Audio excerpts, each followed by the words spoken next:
Assalamualaikum warahmatullahi wabarakatuh. Selamat berjumpa lagi para siswa kelas 12 IPA ya. Kita belajar lagi tentang elektrolisis masih, tetapi kita mengupas tentang hukum Faraday, yaitu hukum tentang perbandingan massa yang terbentuk dalam satu elektrolisis yang berupa endapan. Kita bisa menentukan secara stoikiometri.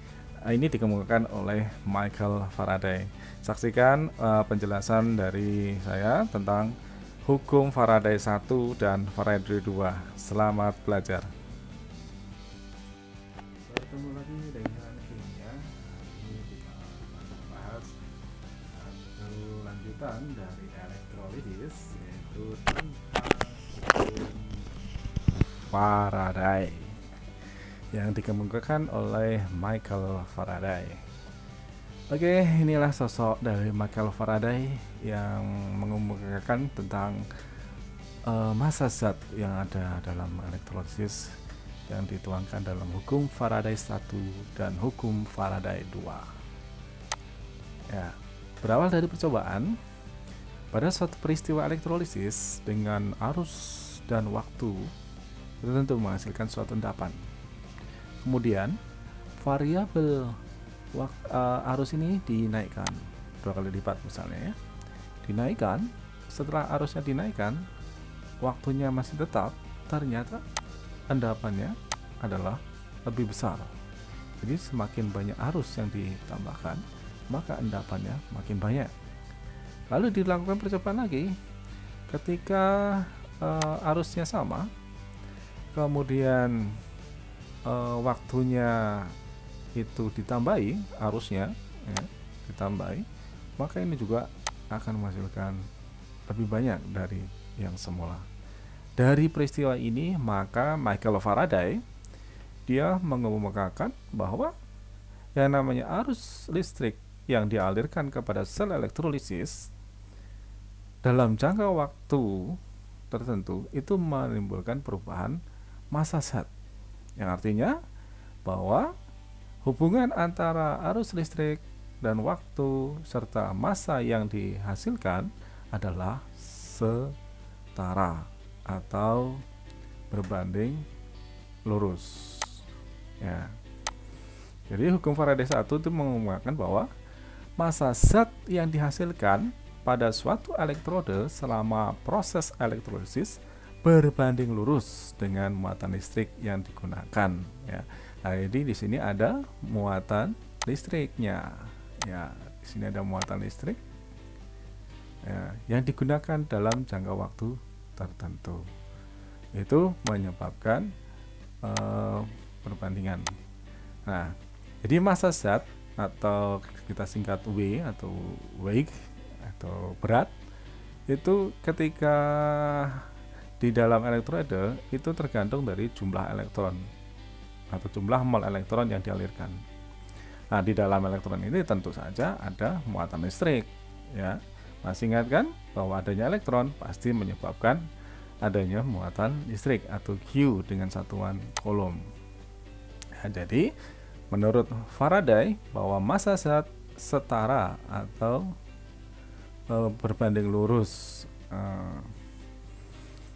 dengan muatan listrik dalam elektron. Jadi massa zat seiring bertambahnya muatan listrik, maka massa zatnya juga semakin banyak. Ya, dicontohkan di sini ya, ketika aliran listriknya makin banyak, maka endapan yang dihasilkan makin banyak pula.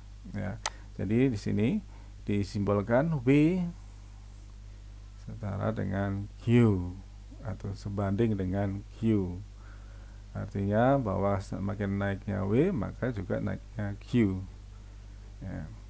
Sehingga kalau W itu massa, kalau Q itu muatan listrik. Masih ingat waktu pelajaran di kelas SMP kelas 9 itu Anda sudah pelajari tentang muatan listrik, yaitu I dikali T, arus listrik atau satuan ampere dikalikan waktu detik ya. Q sama dengan I kali T, I dengan satuan ampere, T dengan satuan detik atau sekon ya. Dimana Q adalah Coulomb muatan listrik. Ya, kita coba pahami hukum Faraday 1 dari suatu peristiwa natrium, ion natrium yang dalam larutan ketika ditambahkan eh, mol elektron, di sini 1 mol elektron, itu akan menghasilkan atom natrium. Nah, jumlahnya berapa? Masih ingat tadi bahwa 1 mol elektron itu setara dengan 1 Faraday. Itu yang harus kita pegang ya. 1 elektron sama dengan 1 Faraday. Di mana 1 Faraday itu setara dengan 96.500 coulomb atau 96.500 coulomb. Jadi kalau 1 mol elektron setara dengan 96.500 coulomb. Ya, ini harus diingat ya. Ini penting sekali ini pegangan kita untuk menghitung konversi dalam larutan. Kemudian kalau di sini koefisiennya 1, di sini 1, maka kalau di sini 1 mol elektron, maka natrium juga 1 mol atom natrium. Kalau 1 mol natrium ini, 1 mol atom natrium, berapa masanya yang dihasilkan? Kita tentunya harus melihat di sini. Ya, melihat adanya atom relatif ya, sehingga satuan untuk ARNA adalah 23 gram per mol. Berarti 1 mol atom natrium di sini ya, maka sama dengan 1 mol atom dikalikan AR-nya ya. 1 mol atom dikalikan ARNA itu sama dengan ya, massa Na sama dengan 1 mol kali 23 gram per mol ya. Mol dengan mol bisa dicoret ya, sehingga hasilnya 23 gram. Ya, kita pertajam lagi konsep dari hukum Faraday 1. Misalnya ada peristiwa yang sama ya, natrium ini. Misalnya pertanyaannya seperti ini. Jika dalam larutan Na+ atau ion Na+ dialiri arus listrik sebanyak 1 ampere dalam waktu 965 detik, berapakah massa Na-nya? Ya, kita lihat dulu di sini. Di sini ada I, ya, ada arus sebanyak 1 ampere. Di sini ada T 965 detik. Ingat, I kali T sama dengan Q. Nah, arus sama dengan coulomb. Berapa coulombnya? Berarti 1 dikalikan 965. Ya, berarti 965 coulomb. Ingat bahwa 1 farad sama dengan 96.500. Ya, 1 farad sama dengan 9.500, maka ini berapa farad? Ini 965 coulomb itu berapa farad? Ya, sama dengan 0,01 Faraday.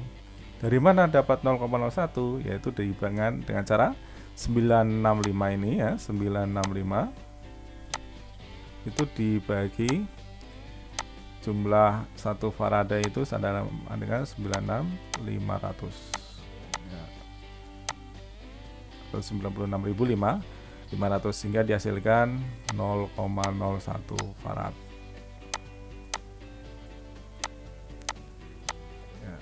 0,01 Farad ini sama dengan 0,01 mol elektron. Nah, tinggal ini stoikiometrinya. Kalau ini satu koefisiennya, ini 1 juga, maka 0,01 mol elektron sama dengan 0,01 mol atom natriumnya. Kalau 0,01 mol natrium sudah ketemu, tinggal dikalikan AR-nya. Ya, AR-nya sama dengan 23, maka 0,1 kalikan ARNA 23 sama dengan 0,23 gram. Jadi dengan arus 1 ampere ada peristiwa yang sama.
Dan jika arusnya sama dialirkan selama selang waktu yang sama juga berarti arusnya sama, titik I-nya sama, T-nya juga sama.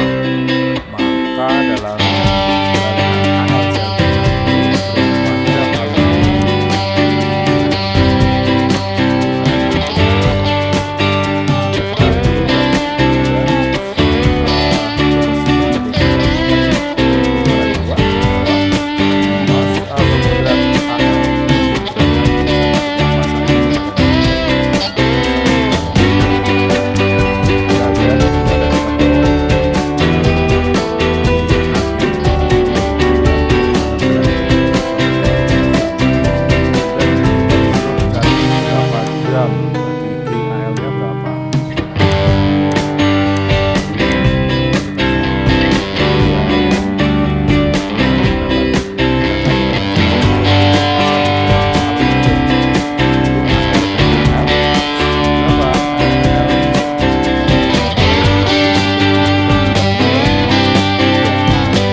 dengan 1,8 sehingga ketemu gram AL-nya atau massa